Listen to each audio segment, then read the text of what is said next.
Hope everyone is doing well this afternoon. Just finished my monthly mental therapy appointment. I'm fresh, mind is good, ready to take it all in for another 30 days.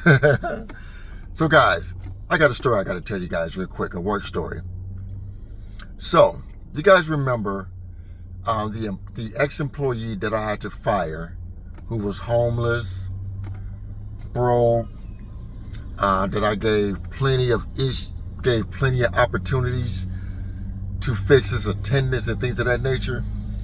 Well, he called me the other day begging for his job back. I'm going to tell you how this conversation went.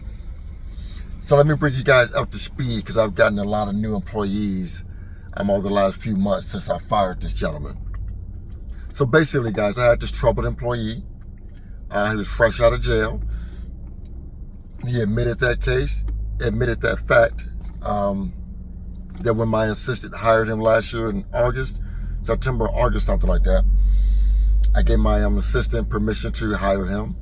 He admitted he was fresh out of the county jail. Nothing violent, just fresh out of jail. Needed a job. Nobody would hire him. So, me, I'm just a caring individual like that. I give people opportunities as long as you do the right thing. So I gave my assistant permission to hire him. So, and then from the very beginning, he was having attendance issues. His grandmother kicked him out of the house. It was just issue after issue. And then even in November, we had this week of a cold snap here in Indiana. It was like single digits. And one week he didn't have anywhere to go. I paid for him to live in a hotel for that week, because he had nowhere to go. So my good heart decided that I would buy him a hotel so he wouldn't be out in the cold elements, because he had nowhere to go. So that didn't work. He was still late for work. So finally in December, I found out that he was living in our showers, and that's not allowed. Sat him down and explained to him, like, hey, you can't live in our showers. So what was going on was he was coming in at night telling the cashier that he had permission to sleep in the shower. He had no such permission. So we told him that wasn't allowed. Then after we told him that, once the restaurants closed down, he would go sleep on the bench in the restaurant. Dude, you can't do that. That's not allowed either. We can't do that. This is a business. We can't allow that. So he kept missing days. So then I ended up firing him a couple of days before Christmas. It was the last straw. Attendance. I gave him plenty of opportunities to get his act together. He just wouldn't do it. So I fired him a couple of days before Christmas. So Monday, I get a call. Frank, line 1. Let's just call this gentleman Mike. Frank, line 1. I'm like, copy. Who is it? It's Mike, ex-employee. Like, okay, what is this about? So I go get on the phone. He's like, Frank, can you please hire me back? My grandmother let me move back in.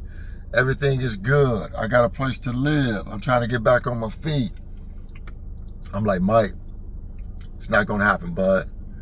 I gave you every opportunity to get your situation together.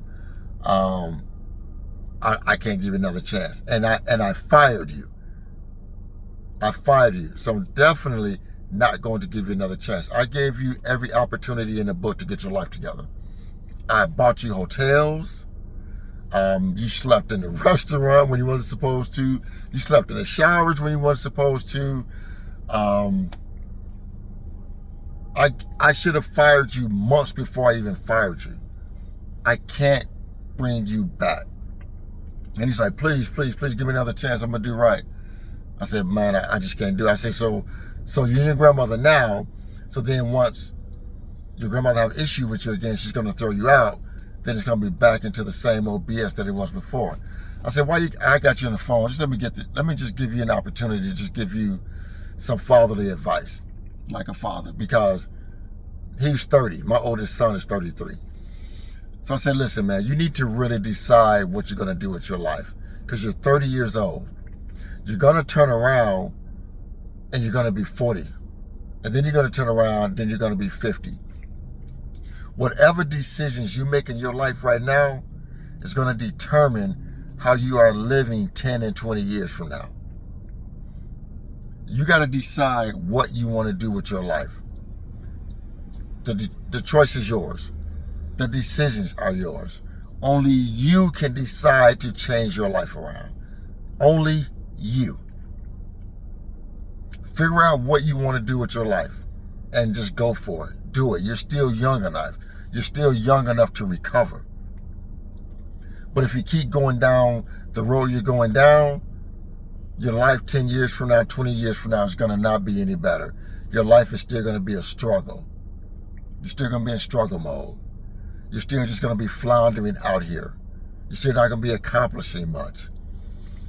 Now, if that's the type of example you want to set for your child, that's your decision, because he has one child that's like 2 years old. So I said, but me, I cannot hire you back, guy. I can't do it. I just can't do it. He's like, okay, I understand. But guys, you know how many employees had left working for me over the years and went to other establishments, other businesses to work, and would call me up and say they regretted it. These are even individuals that left on their own, put in a notice and left. You know how many individuals have called me back and asked me for their jobs back and said, Frank, you know what? I should have listened to you. Frank, you wasn't that hard of a manager. Frank, these other people, these other businesses, managers, they don't care about people. I should have stayed working for you. You actually care about people. You know how many times I've heard that, guys? People are thinking the grass is greener on the other side, and then when they leave from working for me, just about, I would say 7 out of every 10 people that leave me have called me back to say, can I come back to work for you? Because you were a good manager. You actually care about people. You actually help people. You actually advise people because you want them to be successful. You actually show that you care about people. You know how many people I've heard that from over the years that have left me thinking the grass is greener on the other side? All I ask for you is just to do your job. Just be great at customer service and do the job that you get paid to do. That's all I ask of employees. I'm not a micromanager. I don't ride people. I'm not a dick. I'm not constantly on people about stuff. I just have expectations on how I want my establishment to run, because me being a manager, I just don't show up just for a paycheck. I want my place to operate great. I want to have great customer service. I want the place to be clean. I want us to run good numbers. I don't just show up for a paycheck. I want my establishment to run great. I want my facility to run great. I want my facility to have a great reputation in the city we're in. That's all I ask people to do. Just do the job you get paid to do, and I wouldn't ask anyone to do something that I would not do myself.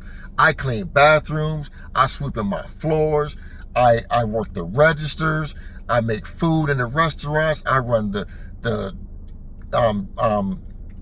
diesel desk, the gas desk, do stock, put up truck. I do pick up lot in the parking lot. I do everything that I ask my employees to do.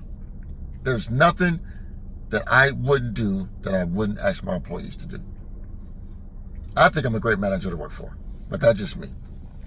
So yeah, guys, I just want to give you a quick story. Yeah, he called me asking for his job back because he realized he screwed up. So guys, you have a great day. Enjoy your day. This is Frank, and I'm out of here.